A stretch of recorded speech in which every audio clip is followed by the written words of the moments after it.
Hello students, in this video we are going to study about disaster management cycle.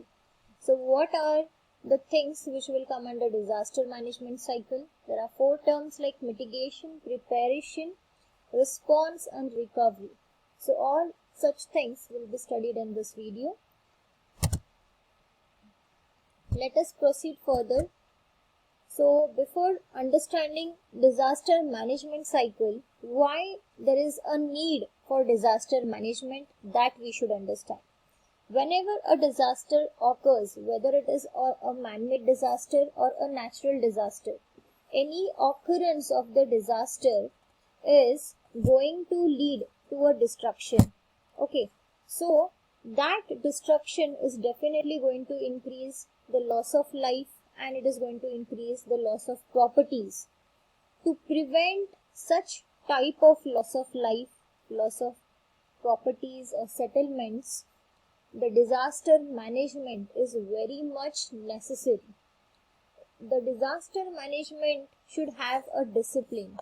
It is a task, it is a team which is used to rescue the people, to avoid or to prevent the situation or the effects of disaster. So let us see some of the tasks. The task is preparedness, monitoring, early warning, mitigation, evacuation, search and rescue. Now, if we are already prepared to face the disaster, some are the natural disasters, we cannot stop them.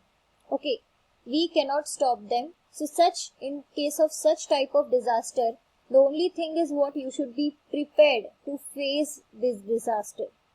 Next is keeping a watch on it. If you know that cyclones are going to come, how severe it is going to come, at what time those are going to arrive, which area is more susceptible to those cyclones. So such type of monitoring or studying should be done. The early warning should be given to those people who stay in that areas, the vulnerable places. So that warning should be given to those people. Mitigation should be done on such places. The evacuation should be done. The team should go with all their equipments and they should rescue the people. So such type of things are coming under your disaster management. Providing relief in terms of medical help, basic needs such as food, clothes and shelters, reconstructions and rehabilitation. So the people, they are the victims. They require the medical help, immediate medical help because of lot of injuries. There are some of the basic needs which the people require, like food, like clothes, like shelters, because they literally lose their houses, they lose their foodstuffs. So such type of things should be given to them. So all these processes comes under the disaster management. After that, there is a reconstruction. Means if someone has lost his house, so he should be given or occupied to some other place, and a safe house should be given to him. Rehabilitation, the thing should be as it was before. So to maintain this, these are the long-term consequences or the tasks which can be done under the disaster management cycle.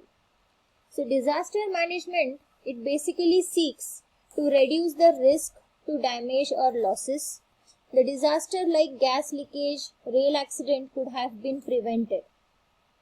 Disasters like volcanic eruption, tsunami, earthquake cannot be prevented, but the effect can be reduced. Now, if the disaster is man-made, like gas leakage, rail accident, so such type of disasters can be prevented. Okay, at least it is inside the scope of capacity. But the disaster which are natural, we cannot prevent it because they are 110% they are going to occur and we have to face it. So events like cyclones, flood, earthquake, so these are generally originated at the vulnerable areas. So we know that Ganga is an river basin where the flood occurs frequently.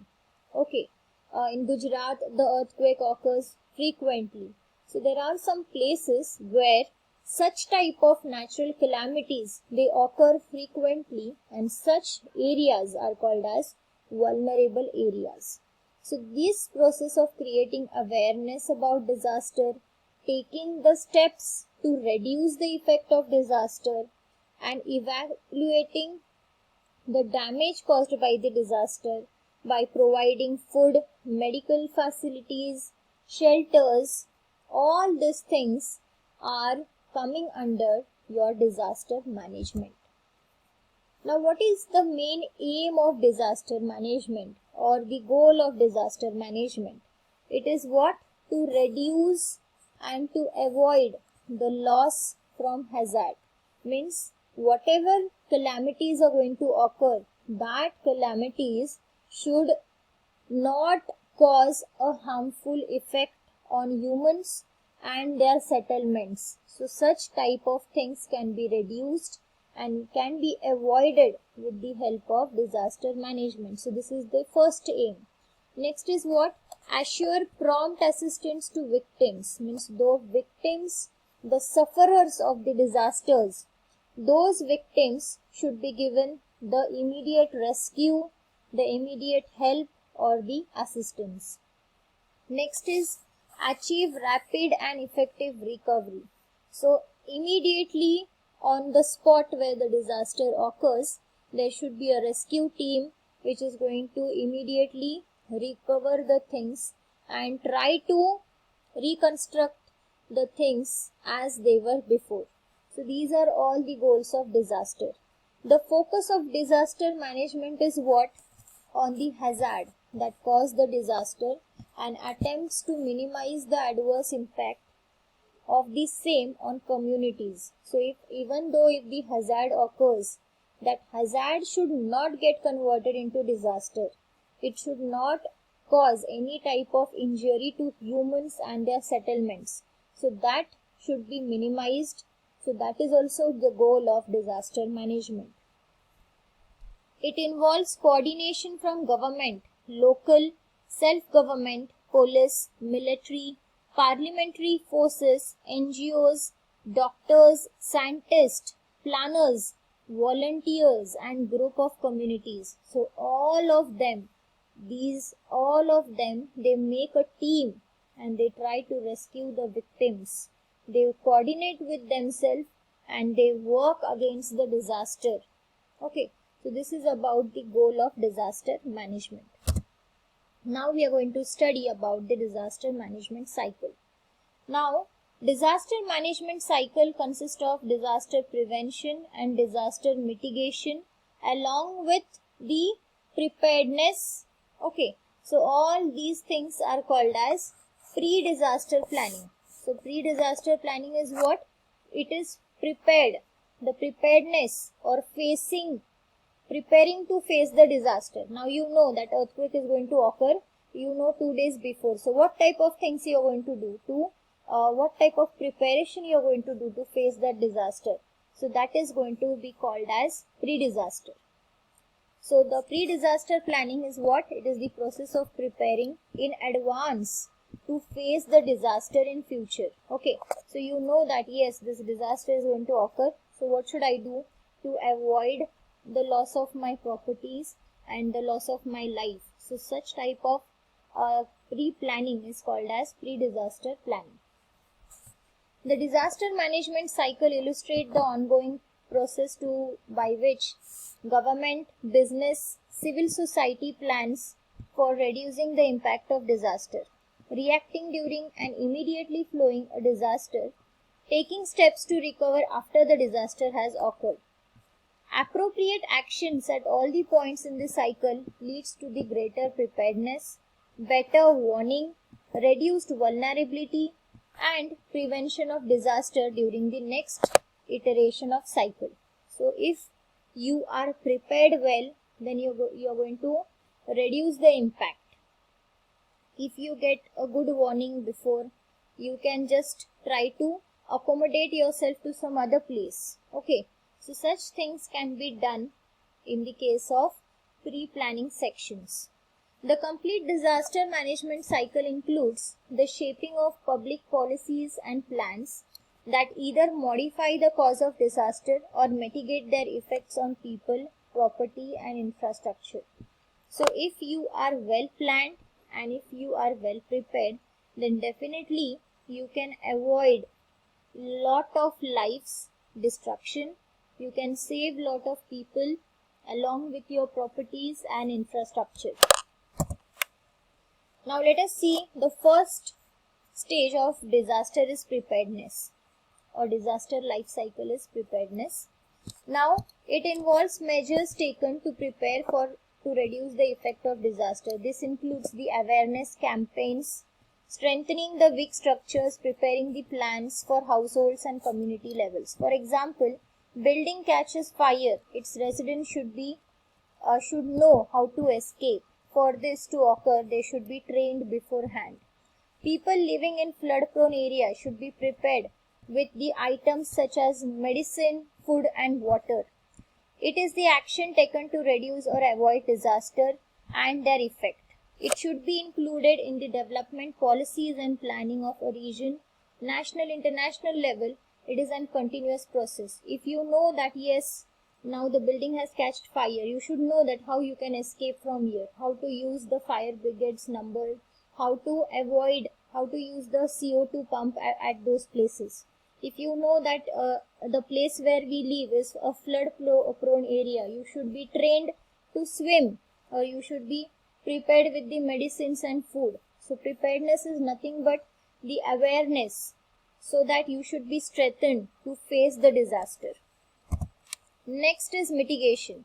Mitigation means any measure which is used to take or to minimize the impact of disaster before it occurs. So before the disaster occurs, what you can do, what measures you can take so that there should be less impact of that disaster. Okay, so it refers to the action taken against potential disaster. It is mainly carried out for those disasters which cannot be prevented. So some disasters are natural disasters, they are out of your scope of capacity. So mitigation is done in such cases. Some mitigation measures can be community level, disaster planning, public awareness, information campaigns, or hospitals. So these types of things are going to create an awareness in the people, and they are going to reduce the loss of life. Next is disaster response. Now disaster response is the community response to the disaster. So this is the post-disaster process. As soon as the disaster takes place, what is the immediate action which you have to take? The immediate action is what you have to provide the basic three things like food, clothing, and shelter to the victim. And you have to give them a financial support. Okay, so the main focus is what? To save the life of the people during the disaster. So disaster response is the immediate step. As soon as the disaster occurs, it is the post step. Next is recovery. Now this step involves to bring life back to the normal. If you have lost your house, then how to reconstruct it. If you have lost your some hand or something, how you can be hospitalized. So such type of things are going to come in the recovery. It involves the restoration of basic services, repairs the physical and social economic damage. So whatever things are damaged, how to bring them back. The things like roads, bridges, your houses. So such type of things comes under your recovery, along with humans as well as animals also. Next is rehabilitation. Now this is the last phase of disaster. So this process of disaster management does not end anywhere. It is endless. Okay, it goes on for long of years. So these are called as long-term process. So this includes many years efforts. So example is like providing house to the affected people or the victims, taking the important decisions regarding them, or giving them some particular land or agriculture. So this is the process which goes for longs of years, and it takes a lot of time. So it is the last step or last phase of the disaster management cycle. So this is all about disaster management cycle. If any query, you can comment me in the comment section. all the videos of this topic and 11th